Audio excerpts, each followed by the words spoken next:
Few of us would argue that a high-intensity training stress is an absolute requirement for stimulating growth. The problem most people have, this is important, the problem most people have in fully accepting the theory of high intensity results directly from their failure to grasp the significance of the preceding statement by Arthur Jones.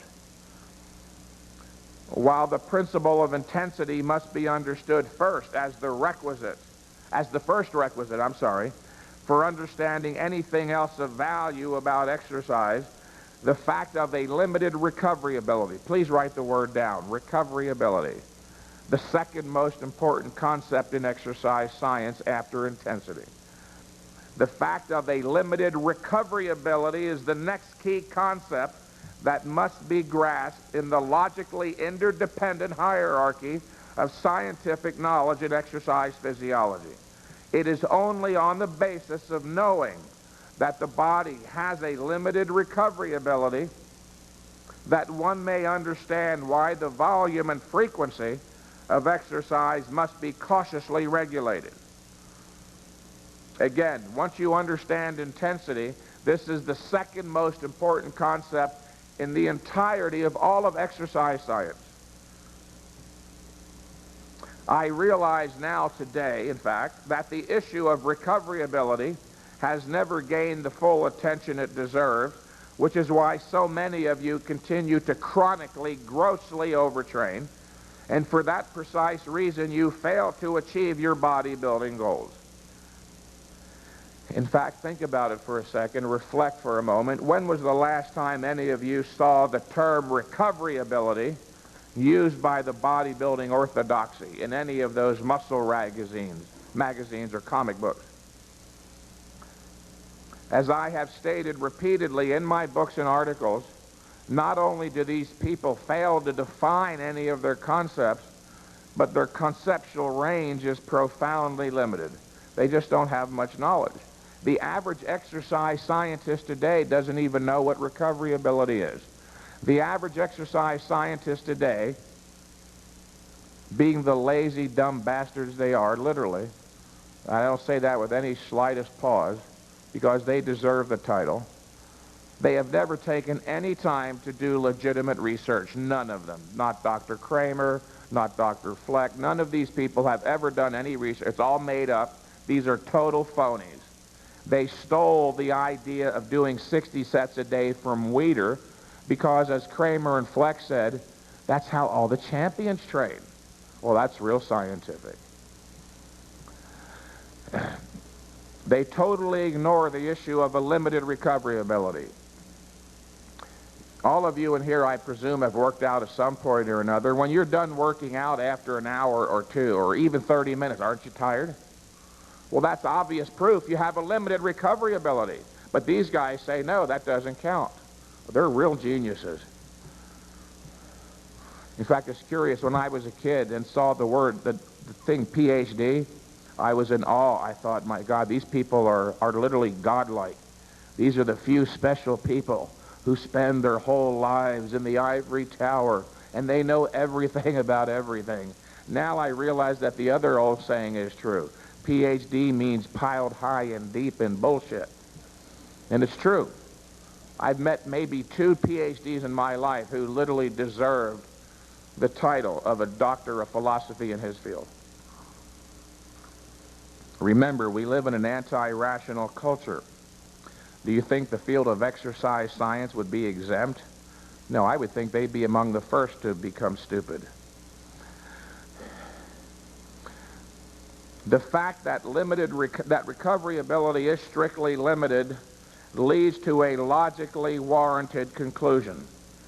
It is this: that the issue of volume or number of sets, whether you do 1 set or 100 sets, the issue of volume, as I said earlier, is a negative factor, a negative influence, period.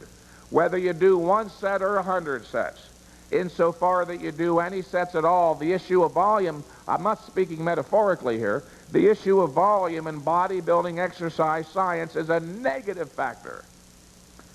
Because for every set you perform, 1 set, 2 sets, 3 sets. For every successive set you perform, there is made a deeper and deeper inroad into the body's limited recovery ability, and that's a negative. Let me explain.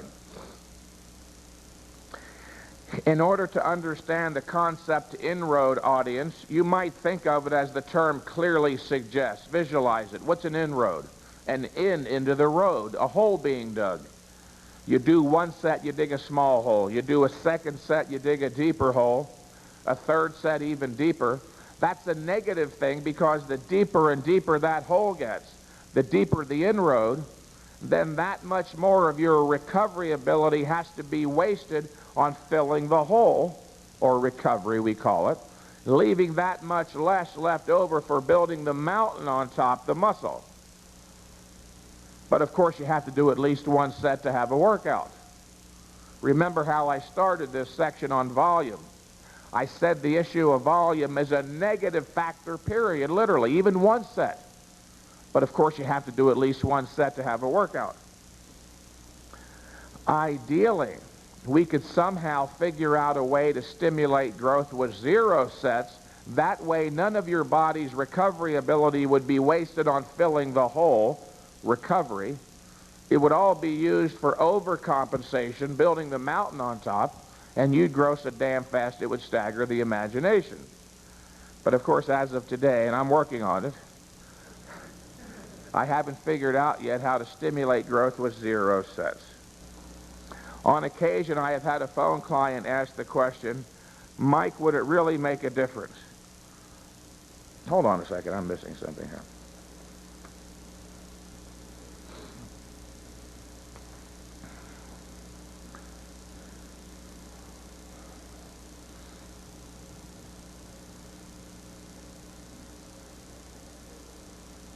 As I was saying a second ago about the importance of this issue of recovery ability, it should be one of the 2 issues of most central concern, literally. The issue of recovery ability should be one of the 2 most important issues of central concern in exercise science, and they all but completely evade it. In one of the more recent issues of Flex magazine, one of Weider's top champs claimed to perform 45 total sets per workout, which of course amounts to chronic, gross, ridiculous overtraining, which can only be engaged in, by the way, with the help or mitigating influence of nightmarish quantities of steroids, growth hormones, and many of these new other drugs which I can't spell or haven't taken the time to learn how to pronounce. Considering this, that Weider's top champs are only doing 45 sets, I find it rather interesting that the vaunted exercise scientific establishment is now advocating that everybody, including you, the natural non-steroid bodybuilder, do 60 sets every day of the week. On occasion, I've had a phone client ask, Mike, would it make a difference? Would it really be a mistake to do a 2nd set? You keep making such a big deal about doing 1 set. And I respond something to the effect that doing a 2nd set is neither necessary nor desirable. In fact, it would be the biggest mistake you can make. Going from 1 set to 2 sets is literally the biggest mistake you can make, because going from 1 to 2, audience, is not merely a linear increase of 1 unit, 1 to 2. It represents a doubling, a 100% increase in the volume of the exercise. And remember, that's a negative. Even 1 set represents a negative, because insofar that you train at all, you make an inroad. Well, some people might say, well, Mike, if I do a 2nd set, maybe I'll get a little bit more growth stimulation.